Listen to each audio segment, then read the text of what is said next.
Hey, Upstream listeners. Today, we're releasing a conversation from the podcast World of DaaS with Auren Hoffman. Auren sits down with Samo Burja, who you may know from Turpentine's show, Live Players, and they discuss the future of cities, the decline of trust in elites, falling fertility rates, and more. Please enjoy.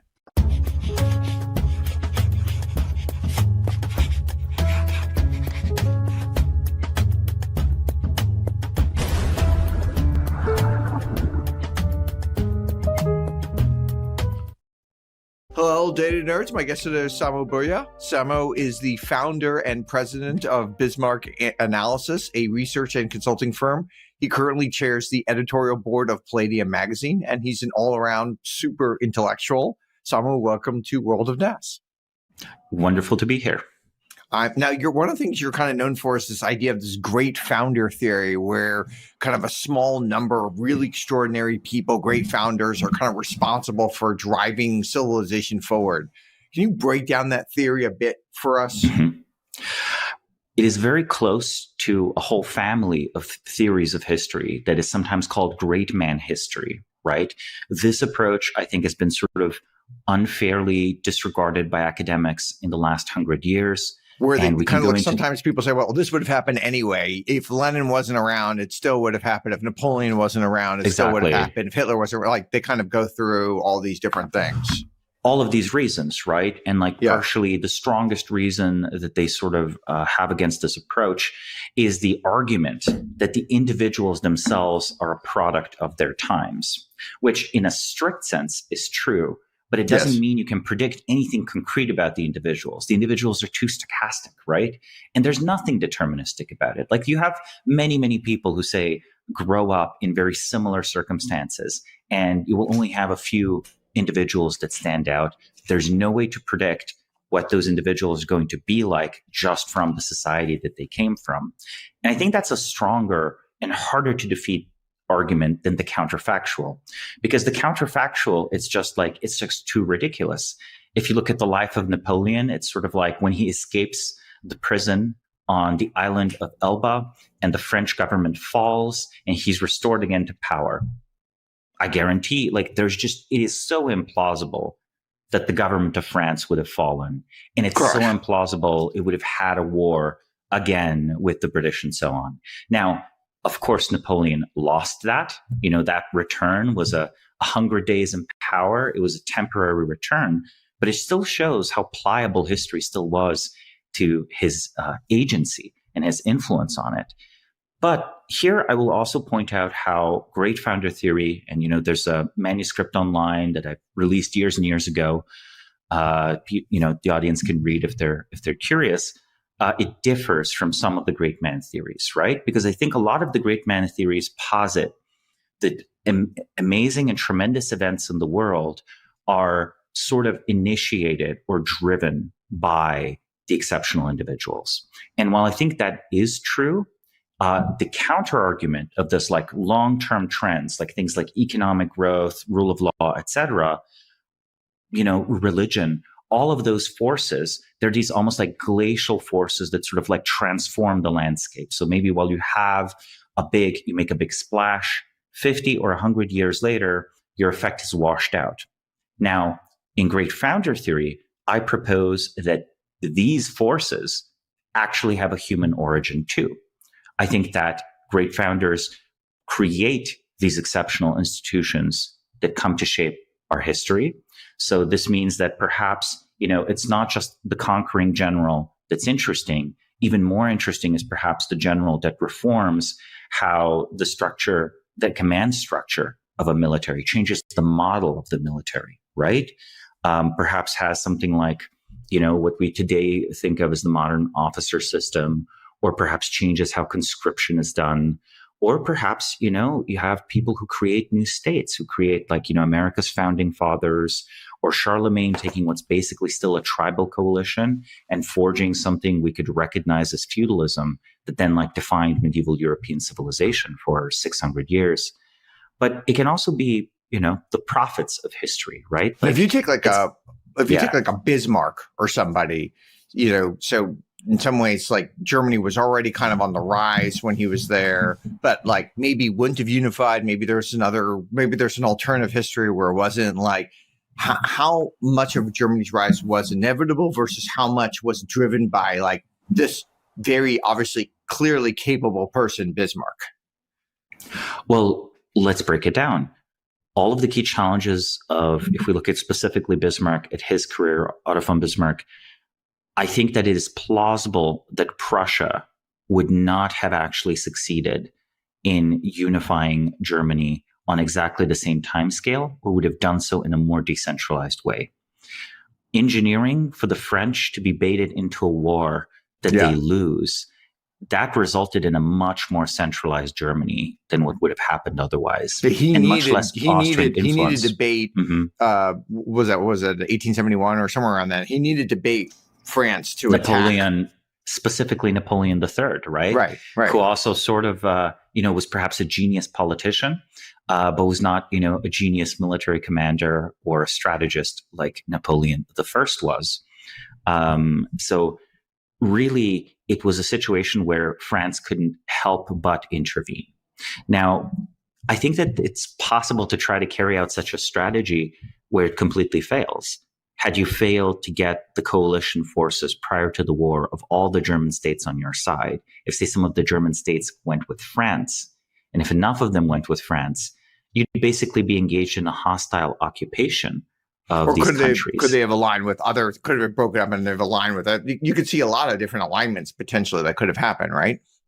Exactly. Without and Bismarck. Actually, that was normal German history. Yeah. If you look at even the 30 Years' War or the Wars of Religion, you would have powers like, you had the Habsburgs contesting, you had the Swedes intervening in the war, you had the Catholics and French, Protestants, at each other.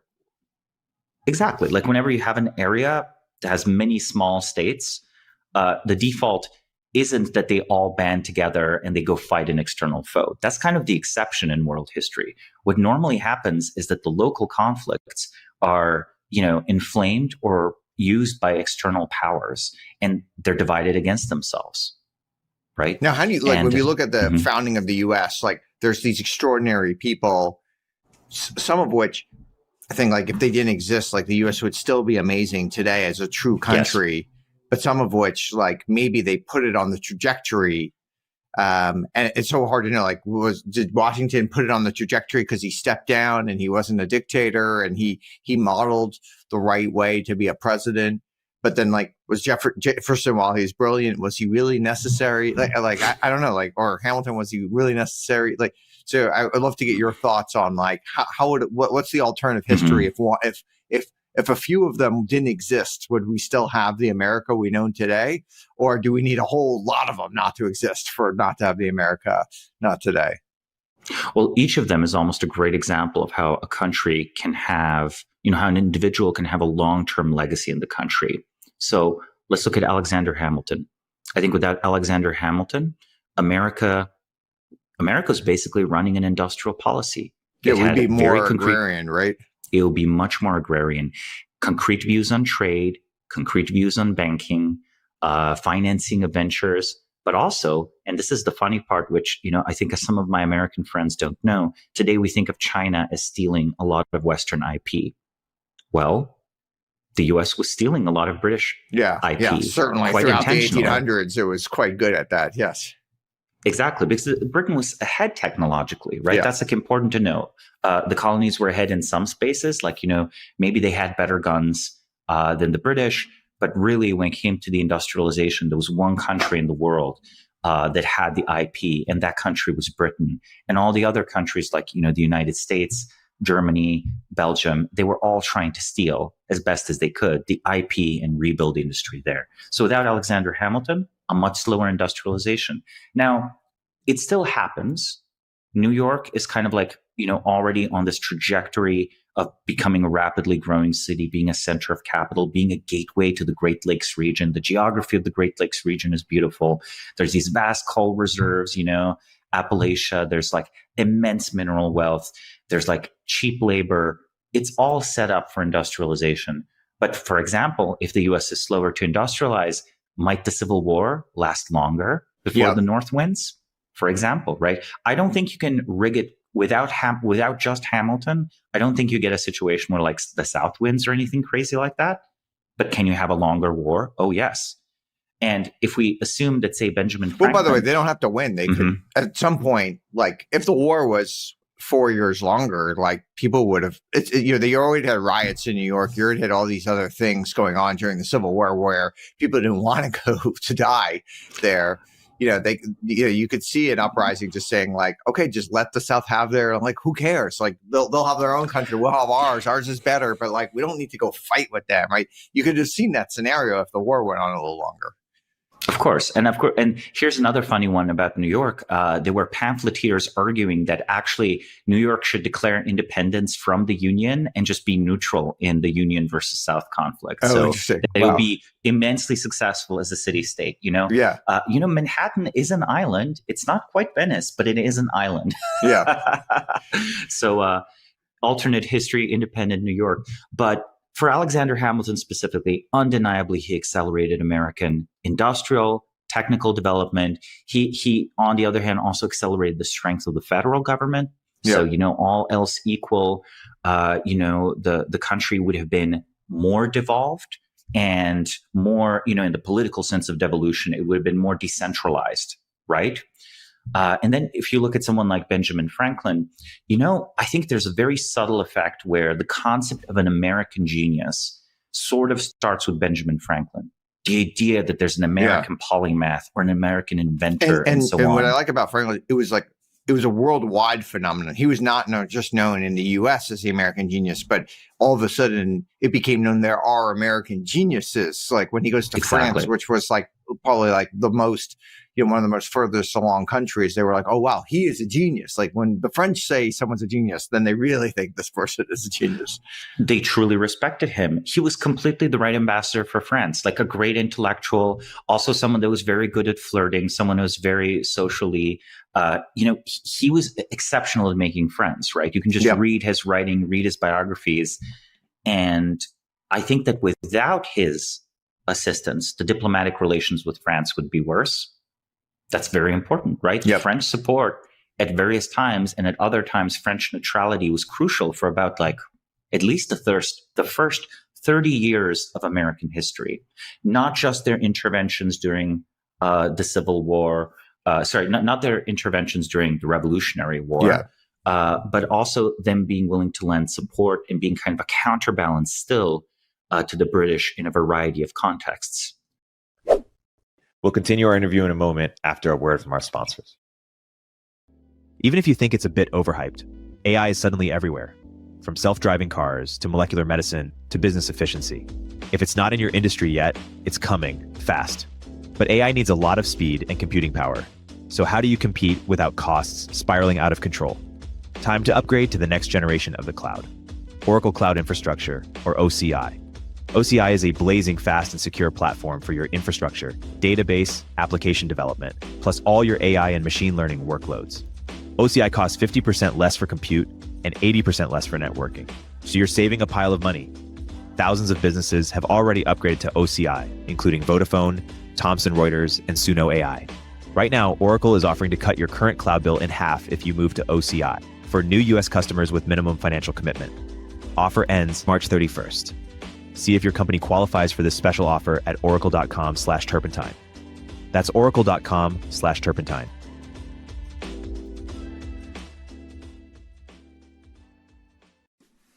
Most of you probably know how much the Turpentine team loves Notion, the sponsor of today's episode. We use it every day for editorial planning, transcript markups, project managing, knowledge sharing, and it's where I drop random 3 a.m. ideas that turn into episodes. Now it has the power of AI, built right inside of Notion and woven across our entire workspace. It's been a total game changer for our productivity and focus. We just used it the other day to architect the content schedule for next month across our network. Notion combines your notes, docs, and projects into one space that's simple and beautifully designed. The fully integrated Notion AI helps you work faster, write better, and think bigger, doing tasks that normally take you hours in just seconds. Try Notion for free when you go to notion.com/upstreampod. That's all lowercase letters. Notion.com/upstreampod to try the powerful, easy to use Notion AI today. And when you use our link, you're supporting our show. That's notion.com/upstreampod. Assume you believe like it would be great if we had more great founders, right? There's a yes. You could make an argument. So if that's true, like how do we do that? Like how do we get more great founders? How do we double? How do we 10x the number of great founders that are there? Well, I think it's very, like I said at the start, it's very probabilistic. I don't think we have a science of human psychology or biology or spirit or whatever it is that is sufficient for us to produce truly unique genius.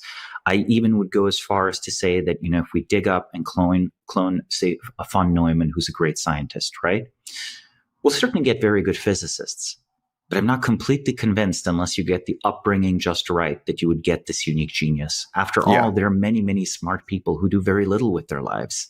Right? Yeah. You can have an IQ of 160 and really do very little. Mm-hmm. And part of it is, I think, if I were to venture to guess what our society might be, say, lacking to certain other societies that I actually think had a higher density of great founders than we do.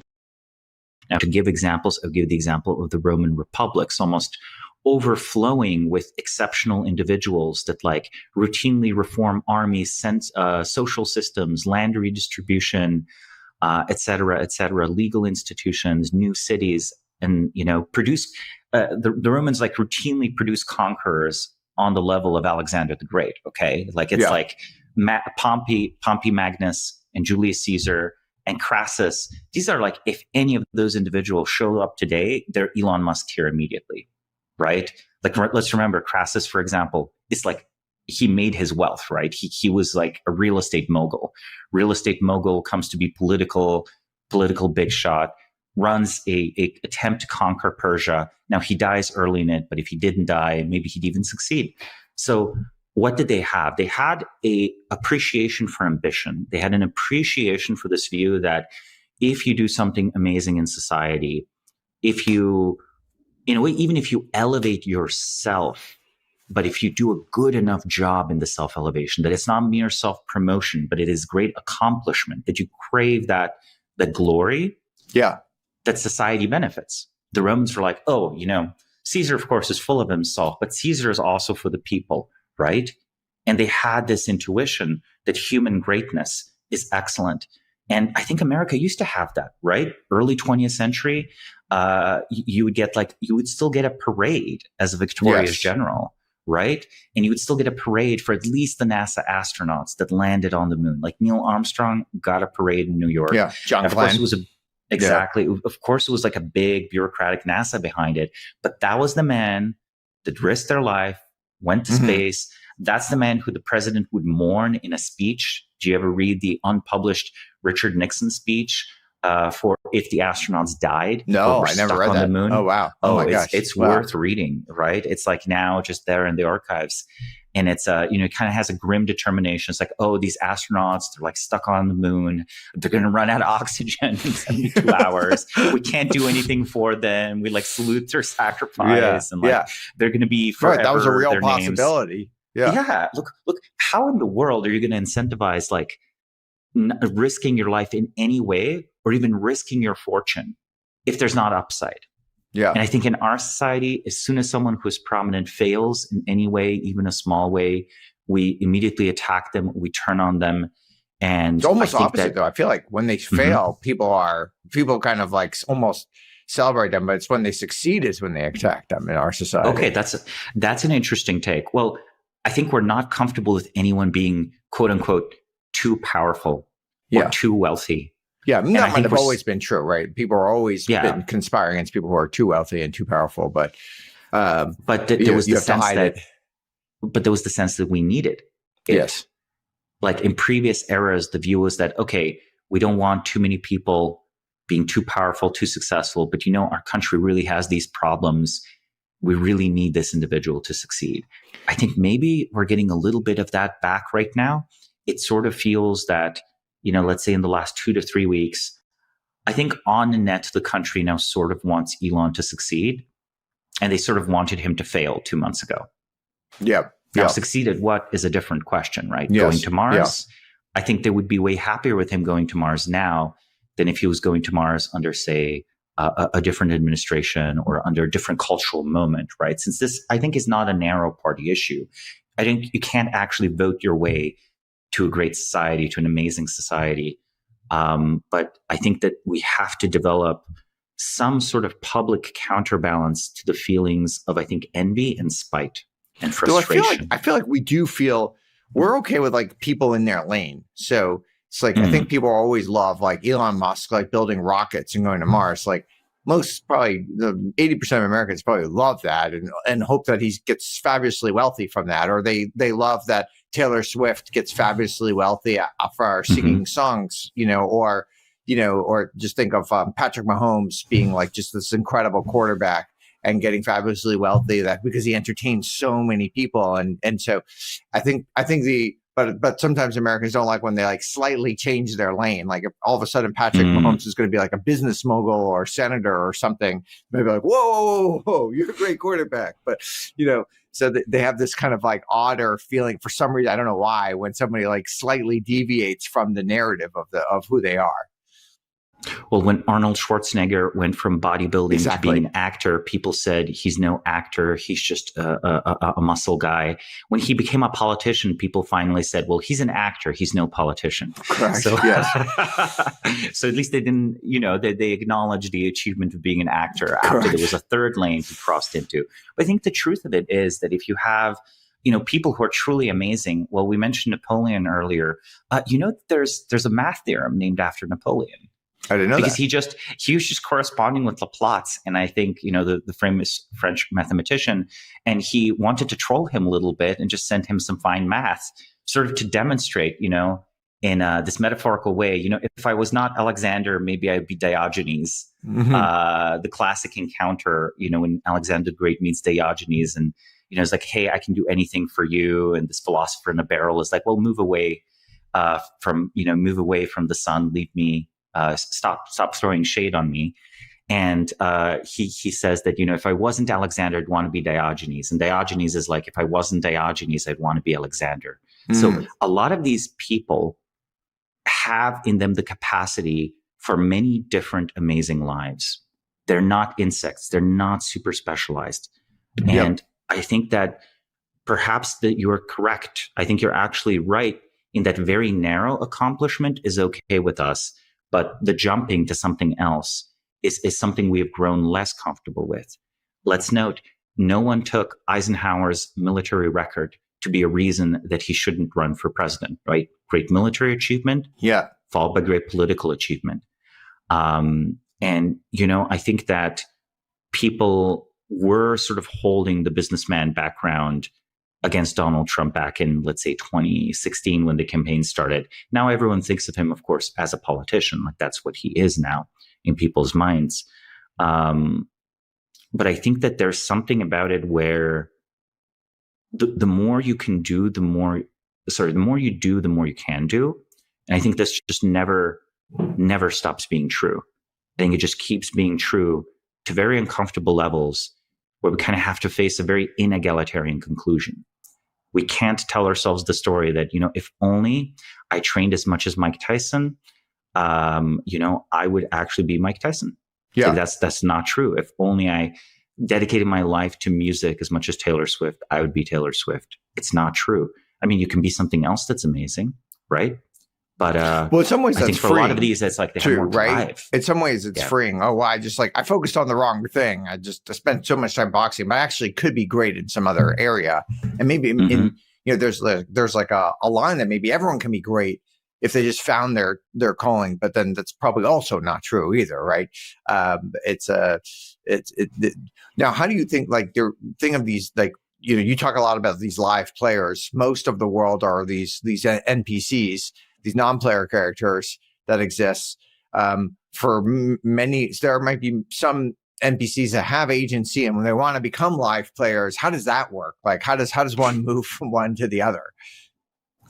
I think the concept of a live player that I introduced in a 2017 essay that's been picked up is tied to the ability to go off script. So every time you have every industry, every sort of established field of human action, right, be it academic or otherwise, has sort of a predetermined script of how things are supposed to be. Okay, this is what a successful academic career looks like. This is how many times a year you publish. This is the kind of topics you publish on. This is how you treat your doctoral advisor. This is how you treat your grad students. This is how you interact with, student protests if they show up. This is how you answer email. It's a lot, and it's received wisdom, and people will not be able to deviate from it in the moment. They won't be able to improvise on the spot, and a live player will. So in the academic context, maybe actually say back in the day, Richard Hamming was like breaking social script by showing up and like asking people. I have no idea who Richard Hamming is. Who is that? Okay. Have you ever heard of the Hamming question? No. Okay. The Hamming question he's a mathematician. His name is Richard Hamming. He was quite accomplished, and he would ask scientists in other fields, what are the most important problems in your field? And then he would follow up with the very provocative and rude question, why aren't you working on them? So it's kind of funny. It's an interesting question. Now you can of course answer it, comparative advantage, maybe fluid dynamics is the most interesting area, but I'm not really talented for that. So I'm doing this other thing that's also very good. And we're looking at how ice crystallizes and all of that stuff. But I think people usually don't have the answer. I think people usually are like, it's not really my place. Well, whose place is it? And like, who gets to have a shot at solving the most important questions in a field? So I really want to emphasize this doesn't just apply to like, this person rewrote the book on how to do a tech company, right? Or, this person totally changed French politics. It can also be that this person totally changed the field of physics, going around and asking uncomfortable questions. And it's not, that the uncomfortableness is itself super good. It's just that you're not tied to the script. And when it doesn't make sense, you don't do the thing that doesn't make sense, and you do instead the thing that makes sense, even if you're the only one doing it. Now, do you think you could have a high percentage of identifying live players when they're 16? Like, do you think you could, like, I don't know, somehow interview 16-year-olds and have a very high likelihood of picking? Or do you think it'd still be very, very hard to pick live players? I mean, I think that for young people, it is actually quite tricky, because what you can see is that you can see intelligence, you can see sort of maybe confidence, like some drive. You can sometimes see very early signs of like a savant, a very high accomplishment, and you can certainly see when someone is spirited. But okay, why do I maybe say a little spirited? bit of a rule breaker or something? Exactly. But, how much of that is useful testosterone? Yeah. Everyone's a rule breaker at 17 or 16 to some extent. Our culture encourages it. 26, fewer. 36, very few people, right? Yeah. So a lot of this in a way is almost more like a marathon than a sprint. Yes, in our society, for example, in mathematics, it happens to be true that the person has to be a very young brain to win the academic races and do all the mathematical accomplishments.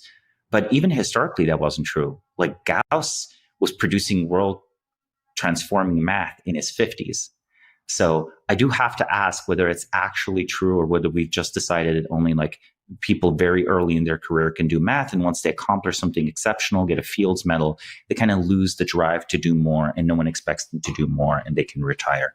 There's something about I would say that we could sort of spot people, I think, by the time they're like 23. I think 23 is like a very good age, because if they've been live players, if maybe they say start in high school, or if they only sort of broke with, like, for example, broke with the implicit expectation of their parents in like the college era, that still gives them time to have successfully switched at least once something important about what they're pursuing, right? So maybe they start being super intellectually interested in mathematics. Yeah. They figure out something interesting and they're like, you know what? Actually, this would be a great company. Or maybe they start off interested in biology and then they realize, wait, actually, academia is just so messed up. I'm going to go reform how science is funded. That's the real problem. That's what I'm going to do. And they start doing well right away. So I would look at someone who has done at least two things extremely well. And ideally, they're somewhat unrelated. They can be adjacent. It can be still a logical jump, but it should be the mastery of a totally new set of skills in a way that's too fast to have been preparation. Like a lot of people can be raised to be a doctor or raised to be a lawyer, but that just means you've learned a very high functioning script very well. No one can like go and do amazing things in a new field 2 years in if they're not writing their own script.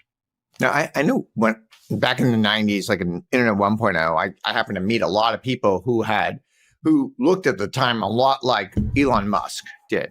Mm-hmm. They had very similar types of exits. They seemed to be very ambitious. And literally none of those people, even they're all young at the time, they're all in their 20s at the time, literally none of those people you have ever heard of.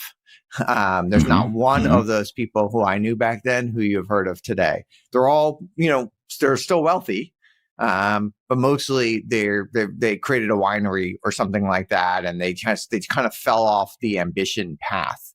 So how would one know? And I think if you looked at them, they seem like the rule breaker. They're starting the companies. They were successful. But at some point they just kind of fell off the path. Maybe because they were just a little bit too normal, or they were just too optimizing for happiness. Or I don't know, how would one know if they're going to fall off the path or not? I think it's a very interesting question as to why does that happen so often. I think for many people, it's sort of like, I think that there's something interesting that happens, which is like, okay, I've made my money, so it's time to retire. And often it's a big amount of money by any objective measure, but it's not often even a Silicon Valley large amount of money, right? It can be like just a relatively low bar, something like, okay, I can now be upper middle class for the rest of my life and never worry about earning any more money. Or maybe it's time for a family, it's time for kids, or something like this. And I think if we were to drill into it, if we were to be able to like talk to them very, very deeply, and they might not trust you. I think every single live player has a very esoteric and strange view of the world under many layers of normality. They have some like crazy thesis. They're like, okay, I mean, now this is no longer a crazy thesis.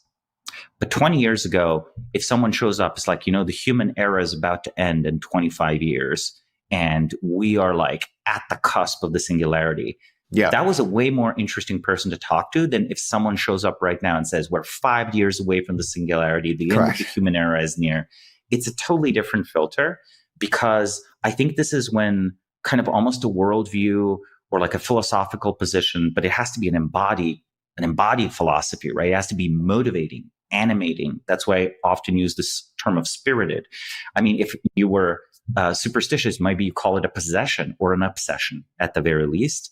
If it enters late in your life where you're sort of like, it's like all your layers of personality are developed, you look around, okay, turns out AI is the thing. That's very different than, okay, you think about intelligence and you read some science fiction and you grasp, wait, but if we had an artificial form of intelligence, that would change everything. And you get like very excited and you think about the world and you're like, wow, okay, this is going to define my life. This is what I'm going to do with the next 30 years. I'm going to say and many of prominent people today have this element of almost a mystic to them. To give an example of someone who's like pretty obvious, who almost doesn't hide it at all, even shows it. I think actually Ilya Sutskever is like, he's practically a mystic of AI. Sure. If you like listen to him talk about, models want to learn, or like the intelligence is a fundamental property of the universe. Exactly. For Ethereum, like he really does seem like that. Some ways like the whole crypto thing is kind of interesting to me, because there's these like series of founders there that are somewhat deity-like, right? I was starting with Satoshi, who we don't even know if it was a person or a group of people, or a man or a woman. We really just don't know anything about Satoshi, and or so maybe a team at the NSA, or right. It could have been exactly. But we then can because of that, we can project onto Satoshi what we want he or she, this deity, to be, and because it's a deity and not a real person, it doesn't have flaws. It's not like cheating on their spouse and doing all this other stuff like the normal people that we know of do. So like it's perfect, right, in some ways. And then we have Vitalik, who's kind of the next deity, and then it seems like he is pretty perfect, like in a very weird way. He seems like he actually is a good person, right? Like of all the tech people, I mean, he's like he probably has like the least evil in him if you had to like score evil stuff, right? He just seems like actually a genuinely good person. Now, like maybe he is a secret evil genius. I don't know, but like, but that's part of the reason. A good person, you know. But ironically, no matter what the mechanism of Ethereum is, the fact that he's such a trustworthy person and such an original thinker, and just basically does what he perceives to be the right thing, that in itself should make someone more bullish about Ethereum. Of course. Right? Yeah. And I think it's not irrational too. And it's kind of funny, right? Because crypto had for a long time this theory of a trustless, how important trustless systems are. But let's be real. At the end of the day, trust in those founders. Yeah, we're trusting under rights. We're trusting Vitalik, right? And then Satoshi may be dead. We don't even know. So it's like then we're trusting this other thing out there. Exactly. I mean, currently anyone who's participating in the crypto bull run is like sort of trusting that the Trump administration will like restrain the over-regulation of crypto that was perhaps otherwise in the cards. So they're at least trusting the administration in some way, or trusting it at least to not do certain things, even if they don't trust it to do certain things. We'll continue our interview in a moment after a word from our sponsors. Every time I hop on the 101 freeway in SF, I look up at the various tech billboards and think, damn, turpentine should definitely be up there. And I bet I'm not alone. In a world of endless scrolling and ad blockers, sometimes the most powerful way to reach people is in the real world. That's where Adquick comes in. The easiest way to book out-of-home ads, like billboards, vehicle wraps, and airport displays. The same way you would order an Uber. Started by Instacart alums, Adquick was born from their own personal struggles to book and measure ad success. Adquick's audience targeting, campaign management, and analytics bring the precision and efficiency of digital to the real world. Ready to get your brand the attention it deserves? Visit adquick.com today to start reaching your customers in the real world. Again, that's adquick.com. Hey everyone, Erik here. In this environment, founders need to become profitable faster and do more with smaller teams, especially when it comes to engineering. That's why Sean Lenahan started Squad, a specialized global talent firm for top engineers that will seamlessly integrate with your org. Squad offers rigorously vetted top 1% talent that will actually work hard for you every day. Their engineers work in your time zone, follow your processes, and use your tools.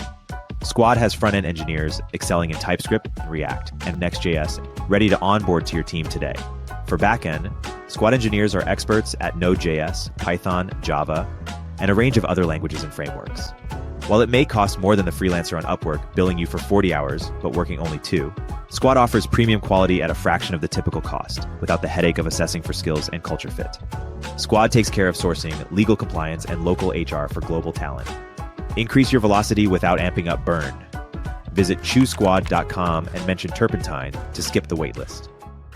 Speaking of trust, like there's been this decline of trust in elites in a society.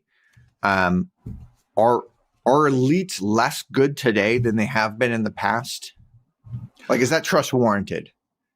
Well, I think trust has to be earned. Yeah. And I think we should not be developing, let's put it this way, we should not be delusionally trusting, because misplaced trust will be abused and eventually will be broken anyway. Because no matter how much you might exhort people to sort of like, have faith in their government, there's some bad people, but, it's good on net, behave in a good trust way to the universities, to your HR manager.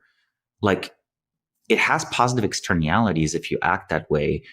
But in another way, no, actually, low trust is a healthy immune response to institutions and individuals who are no longer worthy of receiving How do you square that? Subsidy. Because like we have like, it seems like we have lower trust in institutions, but we still have like a fairly high trust society. Like we still kind of trust that no one's out there like going to rob us and stuff. And we're still generally like, we interact with people. I'm wiring money, to people all the time. Like I still have fairly high trust. They're not going to abscond with it to, Venezuela. And we're still like in business. It's very in like the U.S. is very high trust in business, like extremely high trust. That's true. Like, just to trust like a complete stranger, and if you think of venture capital, a complete stranger shows up with an idea and you're like, great, here's $1 million. It's like, so it's like kind of crazy that we do that, but we do that because it actually generally it works out. Like they usually don't abscond. Like they're not like bad. They're usually not bad actors that are out there. So how do you square this kind of like lower trust within the institution with still like fairly high trust of everyone in society? I think we are declining from a very high baseline of trust. Okay. I think there used to be a very high baseline of trust in everywhere interactions, we're declining. Business and politics. Well, in politics, it's pretty straightforward. Like the General Society survey, if you compare results from today versus the 1950s, I think the only institution that is still trusted at 1950s levels is the U.S. military, and even that's losing points. I think that's way down from where it used to be. Over the last military. 2 years, especially. Yeah. I think the military has been going down every year obviously Vietnam, it took a hit, but then the Iraq War took a hit and Afghanistan took a hit. But the presidency and Congress and the federal agencies actually lost the trust even faster. So it's sort of the question of relative what is the last man standing, right? What is the most trusted organ of government? I will note that, I don't think the U.S. is going to have a coup anytime soon. But, in countries where the only trusted organ of government is the military tend to not be the happiest countries. So the result isn't now to blindly trust a government that has demonstrably failed. You say a government that tried to block through a variety of policy measures, say open and free discussion of the realities of the COVID virus and the realities of the COVID vaccines, which, I'm in favor broadly of the vaccines, but I thought it was insane. The amount of information control Western governments try to exert over the internet. It's like, why? It didn't make any sense. Well, I think that's actually what created the distrust. Yeah. Was that. So sometimes this over kind of regulation was what creates distrust on certain types of things. You clearly have something to hide if you're not going to allow people to debate. Right. Or you're trying to nudge people or manipulate them to behave in ways that are against their individual self-interest. And there's so many tells when you, as policy, try to encourage the individuals in a large country to behave in a way that is maybe collectively good and individually bad, and you lie to them that it's individually good for them, they can tell. Yeah. So there's a certain amount of lying that the government can get away with. In fact, I'm going to be a little cynical. I think people want their government to be able to lie to them a little bit, because if the government can't lie to you a little bit, it means it can't lie to your enemies. And then you want the government to keep you safe from like the scary enemies in the world out there. So, but there's a tolerance zone, and the government's way out of that tolerance zone.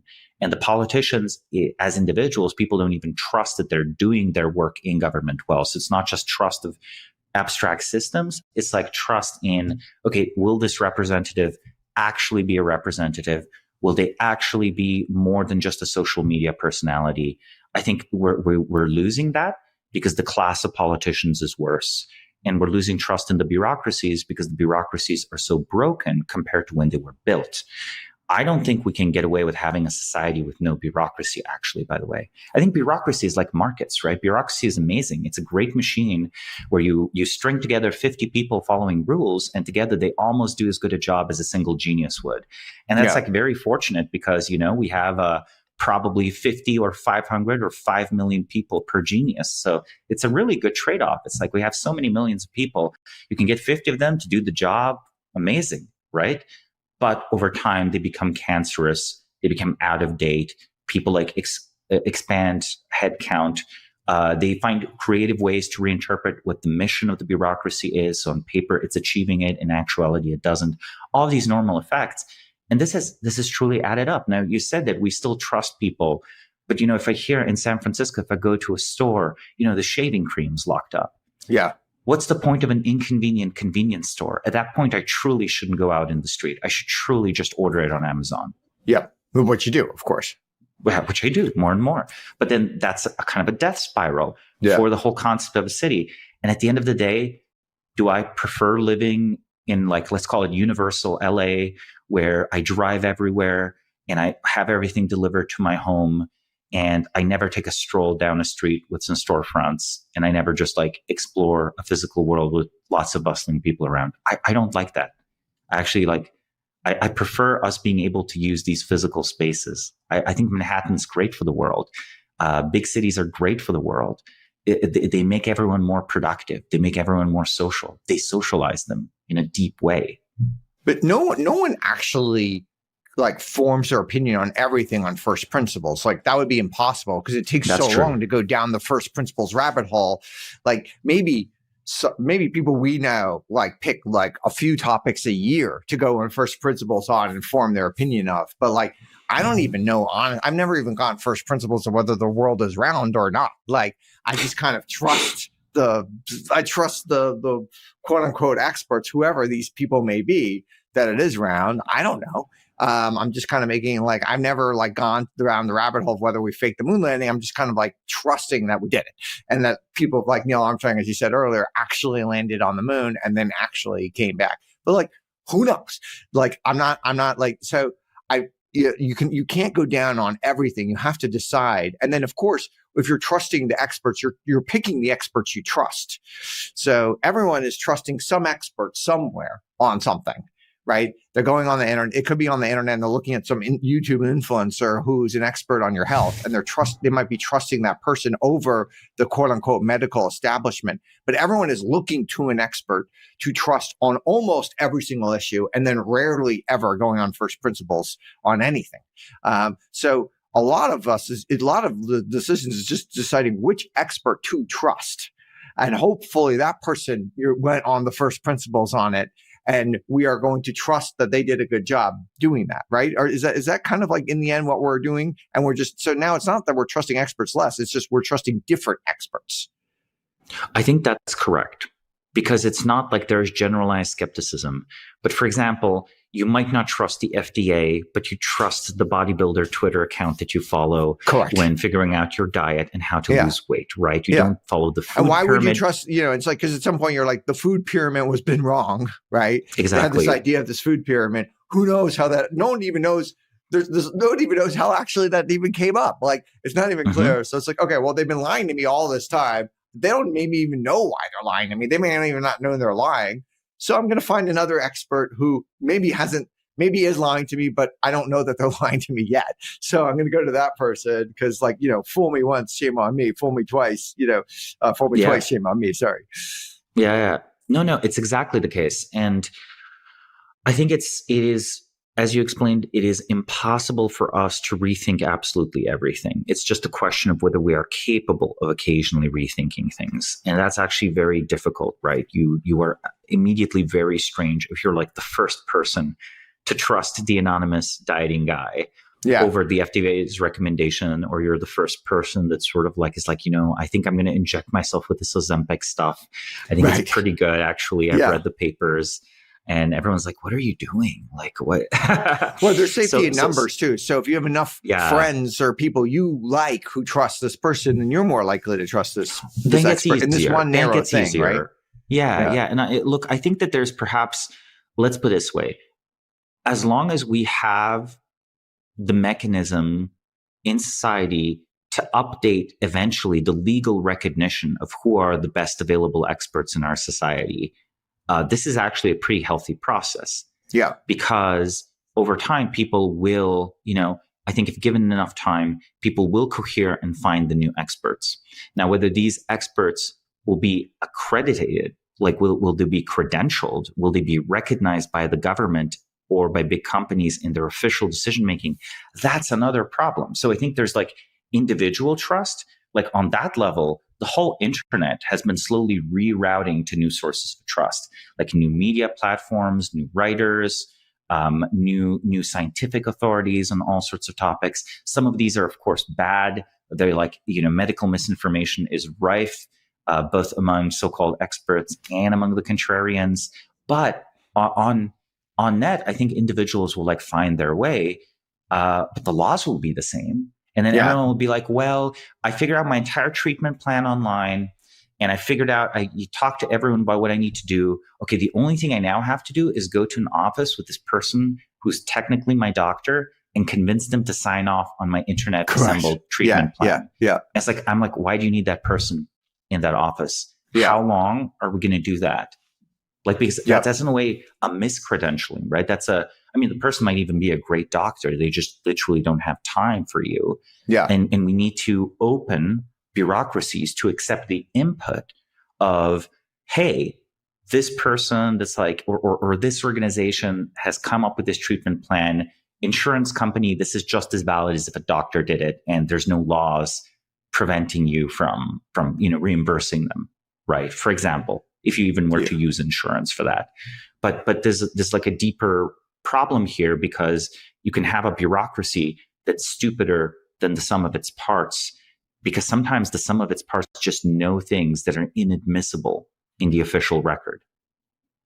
Now, even for foreign policy, if you printed out like a blog post from like a really insightful commenter on geopolitics and you show up and it's like a State Department meeting. I don't think that works. Now, maybe it works in the Trump admin, but even I don't think it policy, works. It's been, Well, I think for the U.S. foreign policy, I think some other countries are quite good at it, but U.S. foreign policy in some ways has been so discredited over the last 25 years. The experts have just been so wrong at almost every big issue. They're maybe right on a lot of the small ones or whatever, but at least on the big issues, they've been wrong on almost every one. That I think it's much easier to do today. But still amazing how much power these quote unquote experts have when they've been wrong so much. Right? Imagine investors who've just been wrong on literally everything for 25 years. Like, they probably would not be the ones in power anymore if that was the case, because they would have lost all their money. So it is kind of interesting to me that that even though we've essentially lost the kind of like you run all these big bets and you're wrong, you invaded Iraq, whatever the big bets were that were completely, utterly wrong, were disastrous things, yet you still have lots of power, which is kind of funny to me. If we're in a, like, there used to be a scenario where like there really weren't any live players, let's say after the age of 80 or something. I mean, it was just like, maybe historically there was maybe one or two, but it's it'd be extremely rare where that would have ever happened. Either they died before then, or like they just were just not functioning as a live player. But we're moving to a world, and maybe even 70 for many cases that was probably the case. Now we're moving to a world where like they're clearly going to be live players after 70. There's clearly going to be live players after 80. There may be live players after 90. Maybe live players after 100. How does that? Because now we're just gonna have like the life. Someone, it will be a quote unquote live player for much longer. Napoleon was really not that much of a live player for that long. He's briefly. He died fairly young. Player.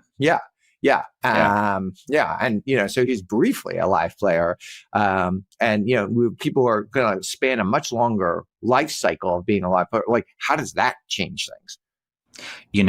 I've had this discussion related to life extension before, and let me propose that actually very long lifespans will be a boon for true merit, not a detriment to merit. Let me explain. Okay. If modern politicians, over time, people will learn, people will change, and especially we should not conflate old, incumbent, powerful people with live players, right? There are many people who, in America, it's practically a seniority system. Like the average age of Congress goes up by a year almost every year. So that's kind of wacky. We are now about, and I think the average age of Congress, this is a depressing one. I think it's the average age of Congress right now is like about 10 years older than the Politburo in the 1980s, the Politburo of the Soviet Union. And we called that gerontocracy back then, right? Yeah. Because America was more certainly youthful. The Senate is very old. The Senate is very old, right? Yeah. And to be fair, the word does mean old, right? Senate is sort of senior and the Latin, et cetera. But it's not supposed to be that old, okay? It's not supposed to be that old. Yeah. Even the Romans would be like, what are you guys doing? So I do think that, if Benjamin when you Franklin think of like had Lyndon access, Johnson, let's put it this way. If Benjamin Franklin had access to TikTok, I think great things would be happening. I think it would be tremendous. I think he'd figure out how to do it. I think he'd probably even figure out like new little viral dances, but also he'd probably educate you about science, and he'd come to his own bespoke opinion on vaccines. And of course, maybe occasionally he'd have to defend a statement he made in 1820. But by that point, there'd be so many other people around who made like a statement in 1820 that is like now racist or sexist or whatever, that the actual statement of, hey, I was very young, it was a different era, I've learned better, here's the things I've done in the last 100 or 200 years where I've changed my social views, I think that we would be better off. Like, wouldn't you feel better if in modern politics you had some of the greatest politicians of the last 200 years competing together on an even playing field? I think that would actually result in mere seniority decaying. Because let's put it this way, I think that, even a young, like, let's put it this way, a 30-year-old Alexander Hamilton would certainly outmaneuver in politics a 150-year-old Cromwell if he was forced to compete with him. So I think there will always be new geniuses, new young people who will come to succeed and who will come to like compete with the old live players. Now, gerontocracy as a whole, though, is a massive problem. As we move into a low fertility regime, where even the United States is a low fertility country, it's just masked by immigration. We literally have European tier fertility in this country now. It's like TFR 1.6. It used to be the case that elitist games in all human societies and all places favor the old, and democratic games tend to favor the young. But what happens when the median voter is old? Then you have a world where both like populism is gerontocratic and elitism is gerontocratic too. And of course, your bank account keeps going up if, let's say, the economy is growing and like you invest in the stock market and the stock crashes never and corrections never happen. So compound interest also works in your place. So how do you think I don't know. We're going to have to do something to empower young people systematically. Like I think let's double click on the fertility stuff, because I know that's like that's something that you're super interested in. I mean, we now have like Japan is kind of like a mid-fertility country. We used to think of it as like a super low fertility country, but it's kind of been flat for a long time. And I think what are they, TFR 1.3 or something like that? They're in that range. Okay, so like that's actually pretty good. That's better than like it seems like most of Europe now, right? Certainly better than most of East Asia, right? Sort of way better than China, way better than Korea, et cetera. Well, Korea is what, 0.6, 0.7, 0.8 in that range. Yes. I mean, which is insane, right? I assume China's in that same kind of range as well. Which is crazy. Especially in the cities, right? If you look at Hong Kong that's right. or Singapore, or if you look at Shenzhen, like right, the official statistics for China, below 1. The official ones for China are like a little above 1, but they might be inflating them, right? I think we've entered the point where countries are going to hide how much their population is declining. For example, a census in a European country like Romania or even Ukraine is politically super explosive, because then you have to admit that during, say, the last 10 years, 20 or 30% of the population moved out.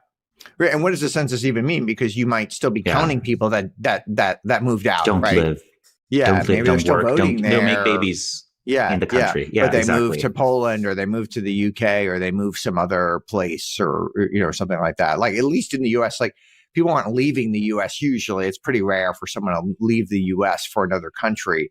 We're not that much of an exporter of people to other countries. But yeah, when you think of some of these other places, like you've got this like doom loop that they're eventually kind of exporting folks outside of it. But like, what is a country do you think? So many things have been tried to increase fertility. It doesn't seem like anything has worked.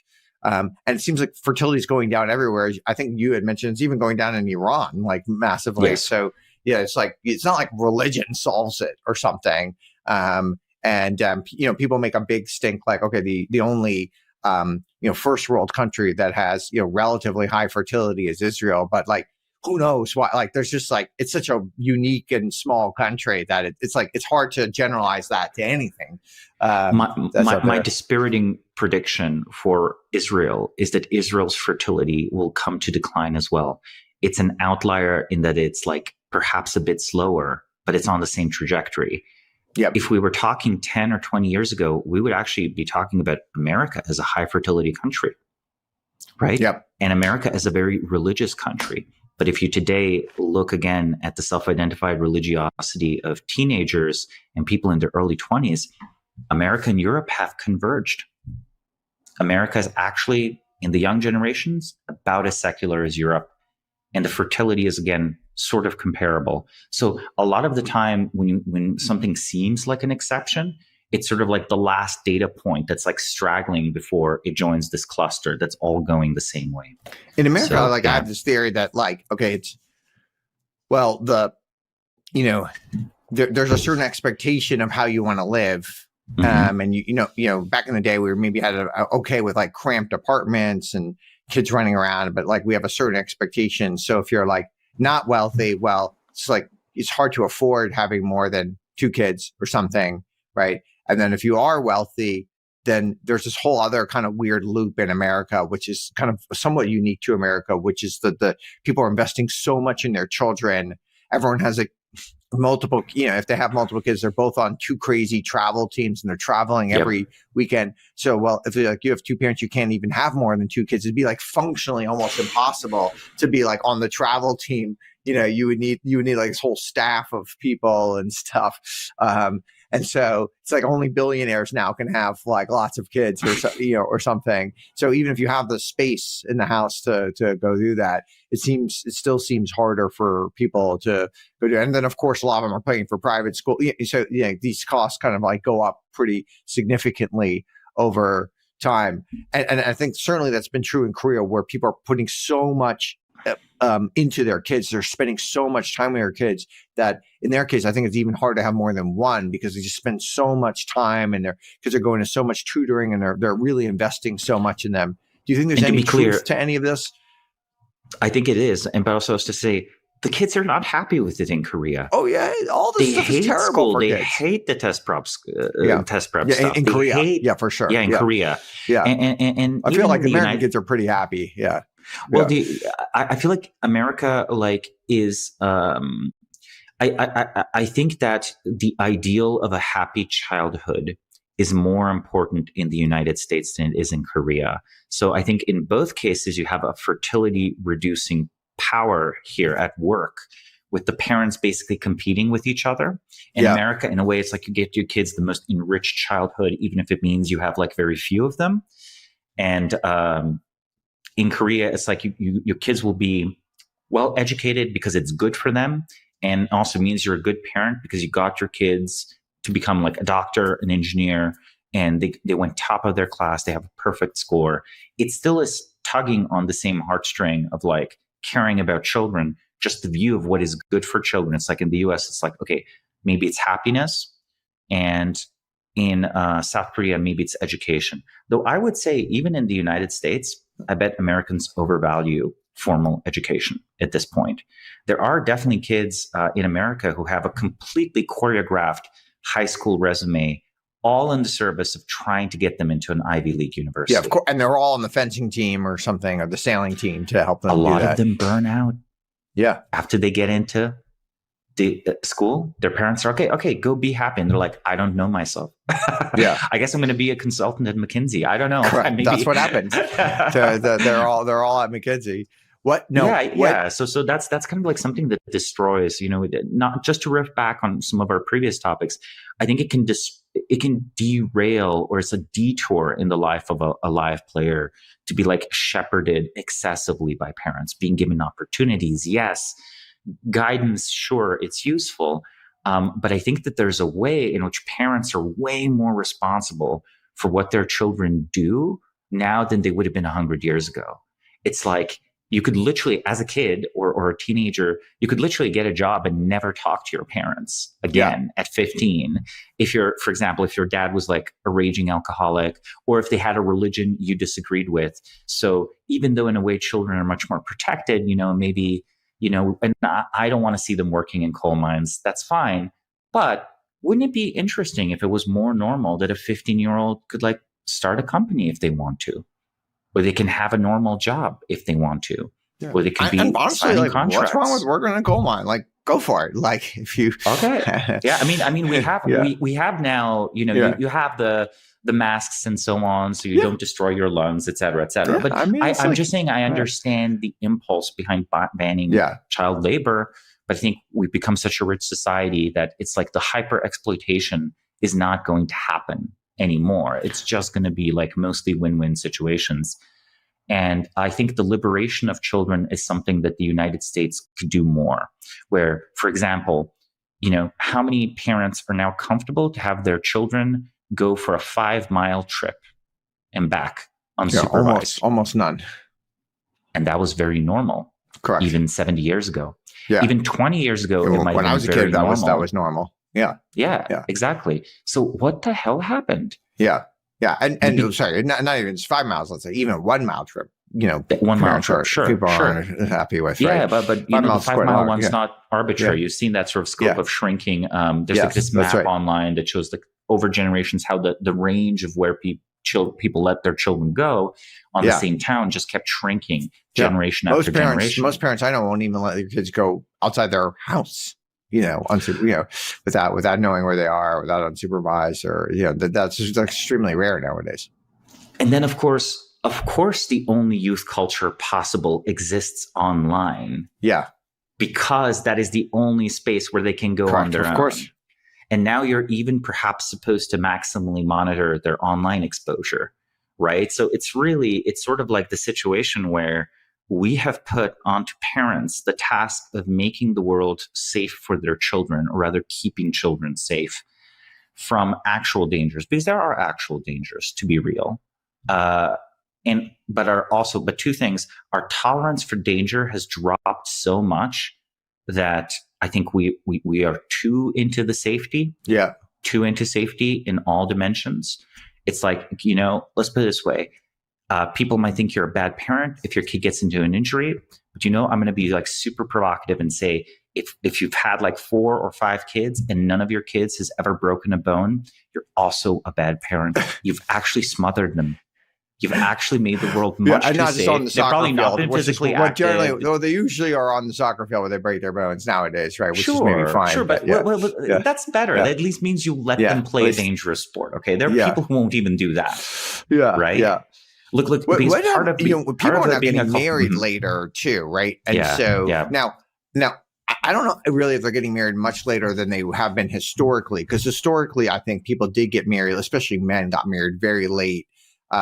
I think in the 60s in the U.S. was the all-time lowest age for marriage, certainly for men, and women has always been younger than men, but certainly for men it was way younger. It was probably the average age for men getting married for the first time in the 60s was in like their early 20s, whereas I think at the beginning of the 19th century, beginning of the 20th century in the 1900s, it was probably like in the 30s where men got married. So it probably went down 10 years during that time frame. And then now it's starting to come back up to like the 30s again and stuff. But of course, back in the 1900s, we didn't have birth control. We didn't have other things that were preventing people from having lots of kids. Like now we have all these things. And now that people get married later, like it's just harder to have lots of kids. If you get married when you're 35, it's just, just technically more difficult. You have to have IVF. And then of course, like, well, you're older, you don't have as much energy, all these other types of things as well to have lots of kids. I think part of this transformation is that, people say that, say artificial wombs or better reproductive technology will solve this problem. Yeah. But I think if we make it possible, and by the way, I'm in favor of developing those technologies. However, if we make it possible to have your children in your 60s, biologically your children in your 60s, I think the same sort of red queen race, the same sort of competitiveness to seem like a good parent, whether or not it's actually good for your children, to be best at your career and like invest everything in your career at the right time to get into the right spots in the right corporate hierarchy, whatever. I think all of those races will intensify to the point where people will feel that they can't have children before 50. And, maybe then life extension kicks in, but there's another deep cost to having children later in life. It's not just total fertility. It is intergenerational continuity. How much time do you have with your grandchildren? Yep. Right. And look, while of course the world has changed massively, and the baby boomers, well, perhaps they weren't like the font of wisdom. Maybe they were more like the broken link in the chain. I still think that human nature has some persistent truths to it. And like, say, evaluating like character is as useful today with some updates as it might have been 100 or 200 years ago, or understanding like even your temperament, right? Like, for example, someone that has a melancholic temperament and like enjoys reading poetry and perhaps shares some poetry with their children that their children enjoy, possibly because they inherited some of the same melancholic genes. That right there is a psychiatrist customer that is not raising GDP, right? They don't need lithium, right? They don't need it, and they're better off for it, right? They may have an extra creative spark. I think we've forgotten like how much cultivation it takes to really make yourself a functional human being, and we want to outsource that. We want to outsource that. We've sort of like religion did provide a lot of this, but also like these like micro family traditions provided that. They really did. Different families used to be different. And now I feel like we want to sand away all these differences. And we want to be like, okay, you have to raise your kids like a therapist, or you have to raise your kids like the Tiger Mom way. Either consensus is actually equally stifling if we like contrast East Asia versus California. All right, now a couple personal questions before we leave. What is a conspiracy theory that you believe? Okay, very straightforward. I think Lyndon B. Johnson was doing his best to sort of get Kennedy out of power or get him killed. Oh, really? So, okay, so you think he was involved in the assassination somehow? I think he was trying to enable it because, of course, the vice president is the most unimportant role you can think of. And like Lyndon B. Johnson is among the most, I'm not even critiquing his positions, but objectively, he's one of the most like ruthless politicians of the 20th if you read Path to Power, which is an incredible book, he is a ruthless man. Yeah. Yes. Okay, so that's conspiracy theory.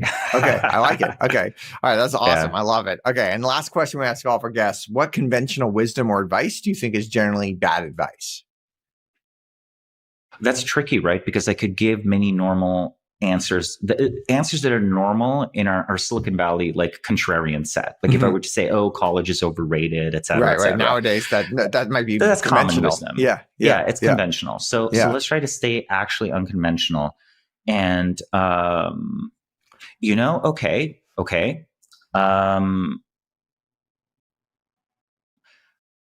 taking a year or two off from an extremely highly accomplished career to go and read in seclusion or travel outside of tourism and so on. And let me emphasize, don't do ayahuasca, don't do acid, don't go to like alternative spiritual communities. Just actually read old books and contemplate things in seclusion and nature for a year. I think that's really underrated.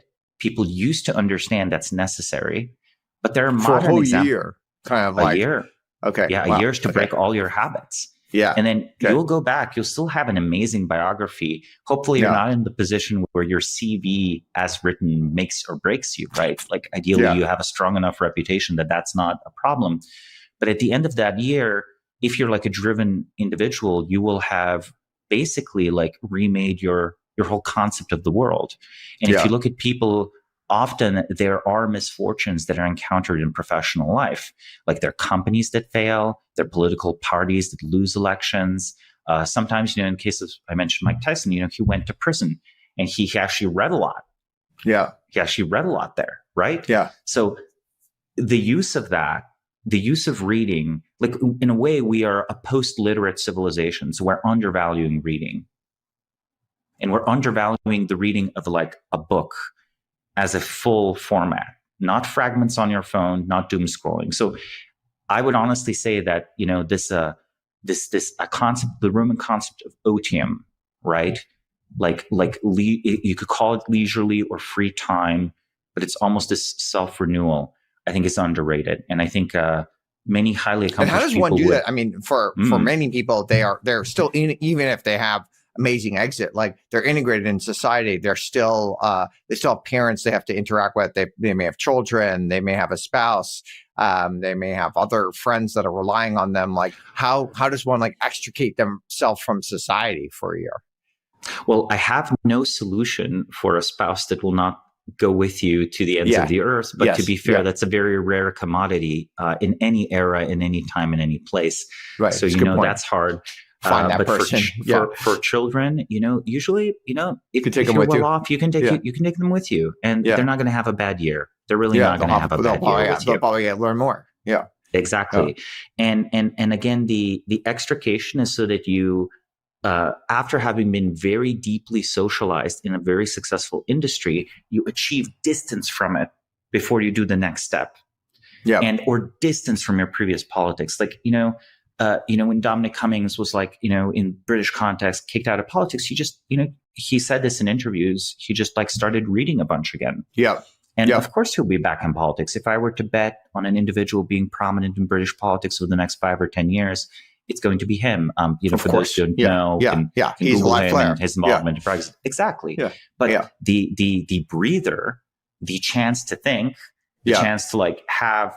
It's not even that your cortisol goes down. It's that your sources of information decorrelate from your current network, and you can go back to the network. This is why in politics, often a political defeat is what happens before a comeback.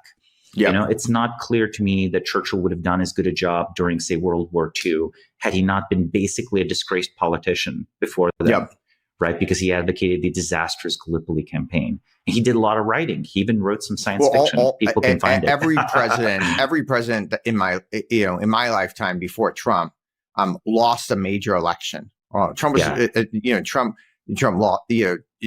Trump won before they won the presidency, right? So Clinton lost in '82 for re-election. For governor. George W. Bush lost for Congress. Barack Obama ran against Bobby Rush for Congress and lost. So you just have all these. Reagan ran against Ford, and lost for the presidential nomination. So it's a constant. Really, Trump was literally the first one to kind of break the mold of kind of never losing an election before running for president. I mean, I think that it's going out into the wilderness. And being able to endure defeat, but secondly, also being able to wean yourself from the addiction, because every profession has its own deep addictions. Yeah. Right. Yeah. And I think being able to live without the immediate social approval of the people, it just actually fortifies you. And then since no one else reads books, let's be real. If you read 10 books on a topic, probably top 0.1 percentile, unfortunately. It's interesting on that topic. We're taping this in kind of mid-November 2024. I'll probably end this year with reading about 50 books, and I think I'm reading way too much. And my New Year's resolution for 2025 is to read way fewer books. I feel like many of those books are just not impactful. They're not helping me. True. They're not, they're kind of somewhat enjoyable. There are many bad books. Bad books. Yeah, they're somewhat enjoyable. Just like watching TV is somewhat enjoyable and stuff like that. But maybe I should have actually just watched more TV. Maybe I should have replaced with watching more TV. Maybe you've done that already, right? I'm just talking. Again, there's no universal advice, but you know what? I bet. A significant 1 year change where you do something really, really different. And I know you've done several things that are quite different. So I'm just going to watch more TV. That's my New Year's resolution.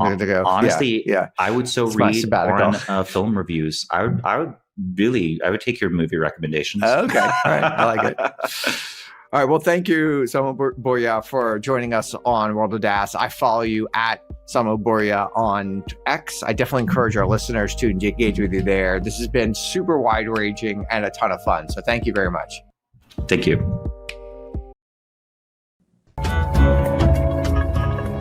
Upstream with Erik Torenberg is a show from Turpentine, the podcast network behind Moment of Zen and Cognitive Revolution. If you like the episode, please leave a review in the Apple Store.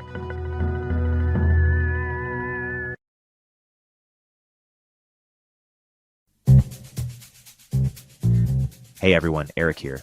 At Turpentine, we're building the first media outlet for tech people by tech people. We're the network behind the show you're listening to right now. We have a slate of hit shows across a range of topics and industries, from our AI and investing cluster of podcasts, to shows that drive the conversation in tech with the most interesting thinkers, founders, investors, and influencers, like Econ 102 with Noah Smith. We're launching new shows every week, and we're looking for industry-leading sponsors. If you think that might be you and your company, email me at erikaturpentine.co. That's ERIK at turpentine.co, and let's partner together.